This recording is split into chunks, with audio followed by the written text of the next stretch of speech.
Assalamualaikum warahmatullahi wabarakatuh.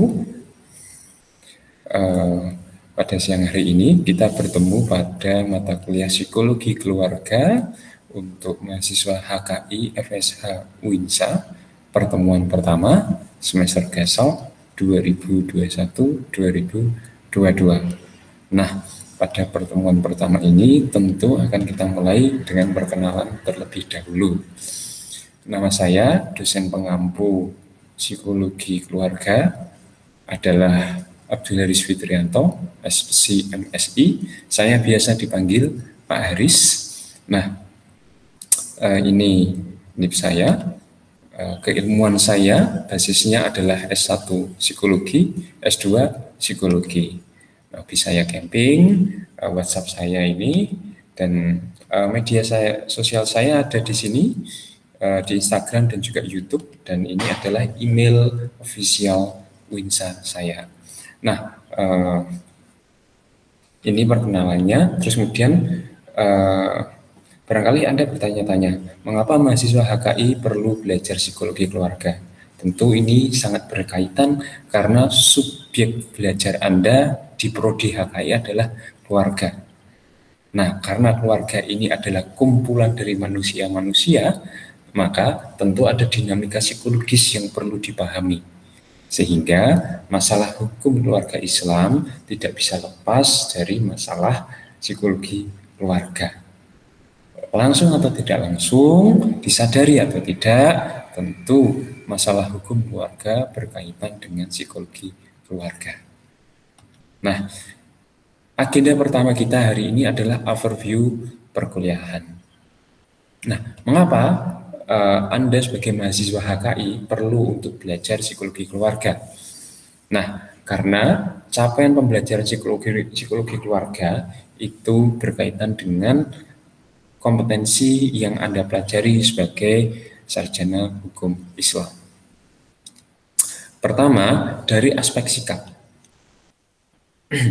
Mata kuliah psikologi keluarga itu berkontribusi dalam meningkatkan mutu kehidupan masyarakat, berbangsa, bernegara, dan peradaban berdasarkan Pancasila. Nah, kehidupan bermasyarakat, berbangsa, dan bernegara tentu tidak lepas dari kehidupan keluarga itu sendiri. Karena unit terkecil dari masyarakat adalah keluarga, yang minimal terdiri dari suami dan istri. Nanti ada anak-anaknya, cucu-cucunya, dan seterusnya. Nah, bahkan juga secara akademik, ya, Anda sebagai mahasiswa mampu menginternalisasikan nilai akademik, norma akademik, dan etika akademik. Anda semester 5 tentu sudah mafhum tentang hal ini. Kemudian tentang aspek pengetahuan. Dalam psikologi keluarga, ya, aspek pengetahuan yang akan Anda kuasai adalah pengetahuan dan langkah-langkah dalam pemikiran kritis, logis, kreatif, inovatif, dan sistematis, serta memiliki keingintahuan intelektual untuk memecahkan masalah keluarga.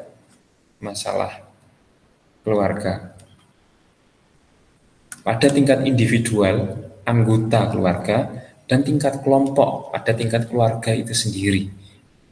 Keluarga itu kan kelompok tadi itu ya, minimal ada suami istri dalam komunitas akademik maupun non-akademik. Kemudian keterampilan umum. Nah, penguasaan keterampilan umum pada mata kuliah ini adalah Anda dari pengetahuan yang Anda pelajari ini, dari pengetahuan yang Anda kuasai itu, ya, Anda implementasikan, ya, untuk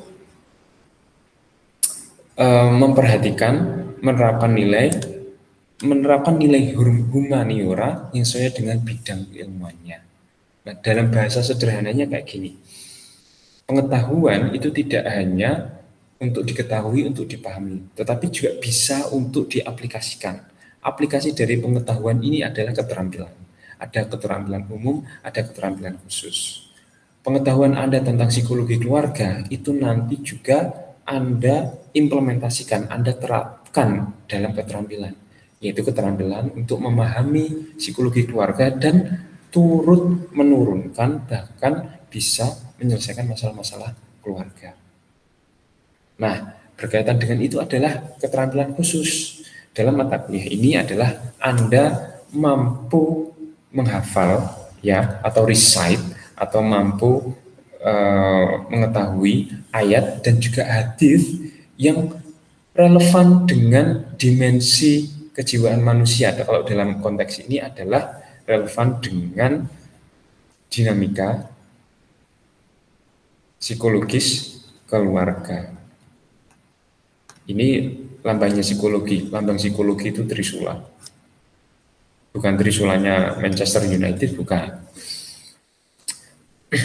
Nah, oke. Ini adalah capaian pembelajaran, baik secara sikap, pengetahuan, keterampilan umum, dan keterampilan khusus. Nah, sekarang kita masuk ke overview materi psikologi keluarga. Dari 16 pertemuan, kita sekarang berada di pertemuan pertama. Hari ini, minggu ini, kita agendanya adalah orientasi perkuliahan. Agendanya ada 2, yaitu overview materi kuliah dan juga kontrak kuliah. Kemudian pertemuan kedua kita akan berkenalan dengan psikologi keluarga. Apa itu pengertian psikologi keluarga? Bagaimana ruang lingkup psikologi keluarga? Siapa subjek yang dipelajari dalam psikologi keluarga? Terus kemudian bagaimana kaitan psikologi keluarga dengan ilmu-ilmu lain, dengan ilmu hukum, dengan ilmu humaniora, dengan ilmu-ilmu sosial lainnya. Terus kemudian pada pertemuan ketiga kita akan masuk pada sub-sub tematik yang sudah kita persiapkan tentunya. Nah, pertemuan ketiga adalah cinta dan pernikahan. Nah, ini adalah awal dari keluarga gitu ya, cinta dan pernikahan. Kalau tidak ada pernikahan, ya tidak ada keluarga.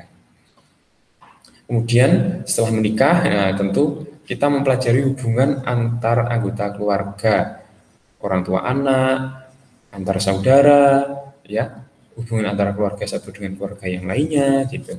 Terus kemudian tidak kalah penting adalah materi parenting, bagaimana orang tua itu bisa menjadi parents dan melakukan tugas-tugas parenting, tugas-tugasnya sebagai orang tua.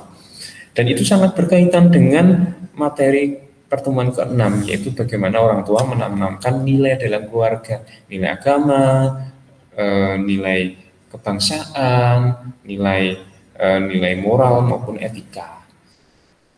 Nah, terus pertemuan ke-7 adalah kita membahas bagaimana sih yang disebut sebagai keluarga yang harmonis, keluarga sakinah yang penuh dengan wahdah dan rahmah, keluarga cemara. Seperti apa sih keluarga yang harmonis itu? Nah, kita pelajari. Nah, di pertemuan ke-8 kita UTS. Setelah itu pertemuan ke-9 sampai pertemuan ke-15 kita mulai membahas topik-topik yang mulai cukup kontroversial, mulai masuk ke topik-topik yang kontroversial, misalnya perselingkuhan dan perceraian. Ya, mengapa kok dalam keluarga itu suami atau istrinya selingkuh? Mengapa kok dalam keluarga sudah 30 tahun atau baru 3 bulan menikah kok bercerai, misalnya kayak gitu. Kita pelajari.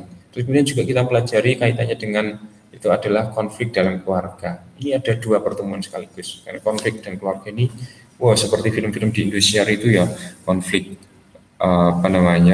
warisan, terus intrik antar keluarga, kayak gitu. Nah, pertemuan ke-12 kita akan membahas kaitannya psikologi dan agama. Terus kemudian pertemuan ke-13 kita akan membahas kaitannya psikologi keluarga dan hukum. Pertemuan ke-14 kita akan fokuskan pada isu-isu kontroversial dalam psikologi keluarga, misalnya pada commuter family atau family yang LDR, atau juga interfaith family, yaitu keluarga yang di dalamnya ada berbagai macam keyakinan. Jadi antara anggota keluarga yang satu dengan anggota keluarga yang lainnya itu berbeda keyakinan. Ayahnya agamanya apa, ibunya agamanya apa, anaknya agamanya apa, misalnya kayak gitu. Terus kemudian juga keluarga yang LGBT. Jadi ayahnya perempuan, ibunya juga perempuan, atau sebaliknya ayahnya laki-laki, ibunya juga laki-laki. Bagaimana kajian mengenai keluarga semacam ini secara psikologis? Dan ini cukup kontroversial. Nah, pada pertemuan ke-12 sampai ke-14 itu nanti Anda akan menyajikan kasus-kasus yang kontroversial ini, dan itu nanti puncaknya akan dikumpulkan di pertemuan ke-15. Dan kita pungkasi perkuliahan ini pada pertemuan ke-16, yaitu ujian akhir semester. Itu adalah overview secara umum materi psikologi keluarga. Kemudian bagian kedua adalah kontrak kuliah. Nah, dalam kontrak kuliah ini kita menjelaskan teknis perkuliahan dan juga hal-hal yang perlu kita sepakati dalam perkuliahan supaya perkuliahan kita berjalan dengan lancar. Tidak ada kesalahpahaman. Pertama, kita mulai dari teknis perkuliahan terlebih dahulu. Nah, perkuliahan kita walaupun daring ya, tetap saja kita sesuaikan dengan jadwal di Sinau.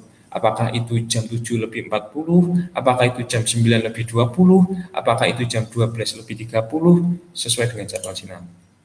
Kemudian perkuliahan kita dilaksanakan secara daring melalui berbagai aplikasi, baik itu Gmeet, Google Classroom, Gform, Sinau, dan berbagai macam. Di dalam Sinau sekarang ada aplikasi CBT, Computer Based Test. Nanti juga kita akan coba aplikasi tersebut. Namun, kesepakatan menggunakan aplikasi, komunikasi dan informasinya tentu kita lakukan melalui melalui grup WhatsApp. Kemudian materi pembelajaran ya akan saya sampaikan menggunakan video pembelajaran yang saya unggah di YouTube. Mengapa demikian? Karena saya sebagai pengampu sejak September sampai dengan akhir November atau awal Desember itu terlibat dalam pelatihan nasional yang itu diselenggarakan oleh pemerintah dan harus saya ikuti, sehingga dari Senin sampai Sabtu saya tidak bisa mengampu pembelajaran secara sinkronus atau secara interaktif. Maka jalan keluarnya adalah saya akan merekam video pembelajaran saya mengenai materi minggu tersebut, saya unggah ke YouTube, kemudian Anda simak materi pembelajaran yang sudah saya unggah di YouTube itu. Nah, setelah sambil Anda menyimak video pembelajaran saya, silakan Anda catat poin-poin penting dari apa yang saya sampaikan.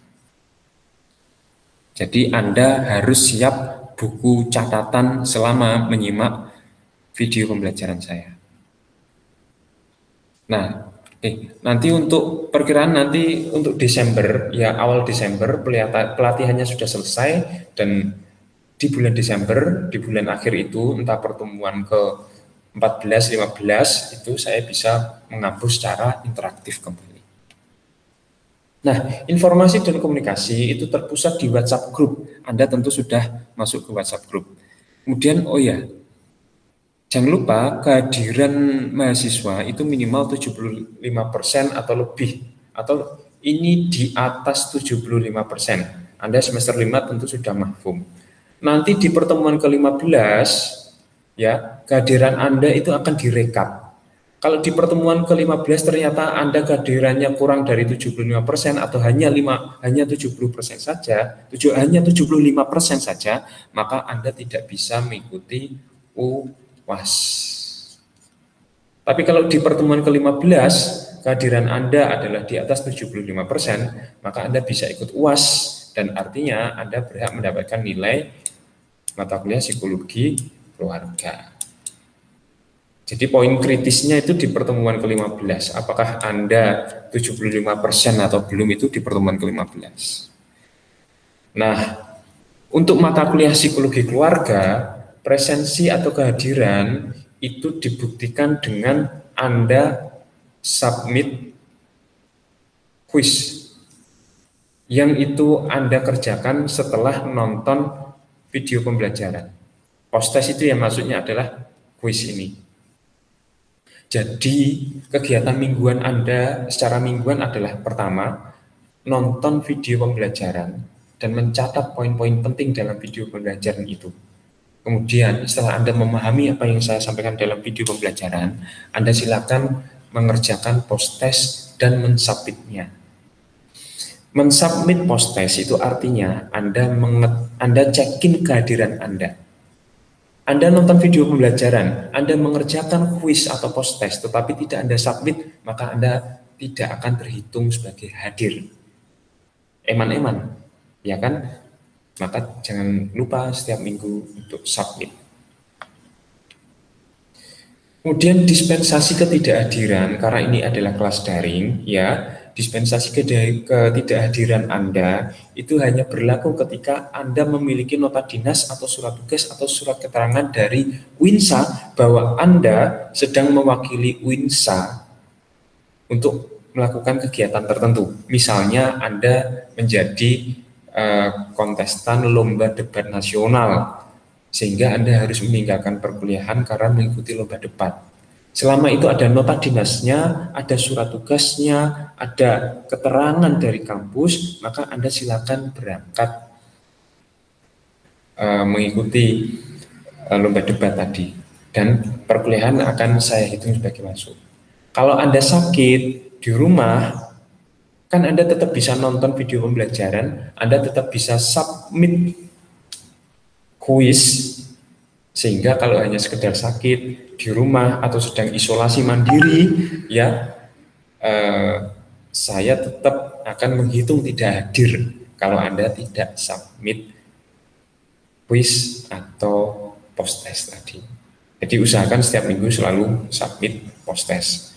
Tentu syarat untuk bisa submit post test adalah Anda mengetahui jawaban dari kuis. Dan untuk mengetahui jawaban dari kuis, Anda harus mengikuti video pembelajaran. Nah, kemudian untuk UTS dan UAS-nya tentu akan dilaksanakan secara daring. Pak, bagaimana kalau ternyata pemerintah kemudian membuat kebijakan untuk ke perkuliahan tatap muka? Ya, tidak apa-apa, kita manut pemerintah saja. Kalau ternyata nanti ada perubahan kebijakan menjadi tatap muka, ya sudah kita tatap muka. Tidak masalah. Nah, bagaimana dengan penilaian Anda selama mengikuti perkuliahan psikologi keluarga? Nah, Anda akan layak untuk dinilai kalau kehadiran Anda itu lebih dari 75%. Kalau kehadiran Anda itu 75% atau kurang, Anda tidak bisa dinilai. Anda sudah semester 5, tentu Anda sudah mafhum. Maka dari itu, saya akan langsung ke aspek penilaiannya. Aspek penilaian yang pertama adalah tugas. Tugas ini adalah seperti di pertemuan 12 sampai pertemuan ke-15 itu akan ada tugas. Nah, itu bobotnya 30%. Terus kemudian ada 10% performance. Anda tiap minggu mengerjakan kuis, itu adalah masuk ke nilai performance. Kemudian 20% UTS dan 40% UAS. Dari aspek ini, maka saya bisa bilang bahwa Anda jangan senang terlebih dahulu kalau UAS Anda baik. Anda jangan senang terlebih dahulu kalau UAS dan UTS Anda baik. Mengapa? Karena kalau performance Anda buruk, kalau tugas Anda buruk, Anda cuma dapat nilai 60. Kalau UTS dan UAS Anda bagus, sempurna.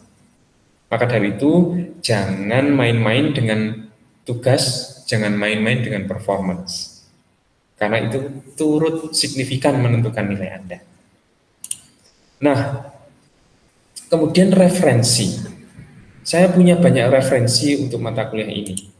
Pertama adalah buku Psikologi Keluarga karangan Sri Lestari, kemudian buku Psikologi Sosial karangan Meinarno dan Sarwono, buku Family Psychology, The Art of Science karangan Pinsoft and Lebow, kemudian karangan Handbook of Family Psychology itu dari Stanton dan kawan-kawan, kemudian buku Psikologi Keluarga karangan Silalahi dan Meinarno, kemudian buku Psikologi Pengantin karangan Yudisia, buku Psikologi Perkawinan dan Keluarga karangan Afiatin dan kawan-kawan.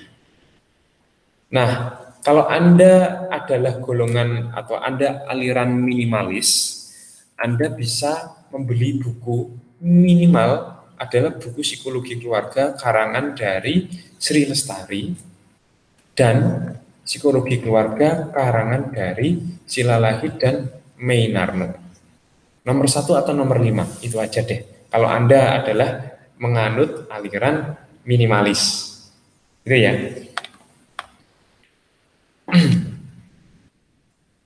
Nah, kalau misalnya ada hal-hal lain yang perlu didiskusikan, silakan Anda sampaikan di WhatsApp group. Untuk penjelasan saya di pertemuan pertama ini, saya cukupkan sekian. Billahi taufik wal hidayah. Assalamualaikum warahmatullahi wabarakatuh.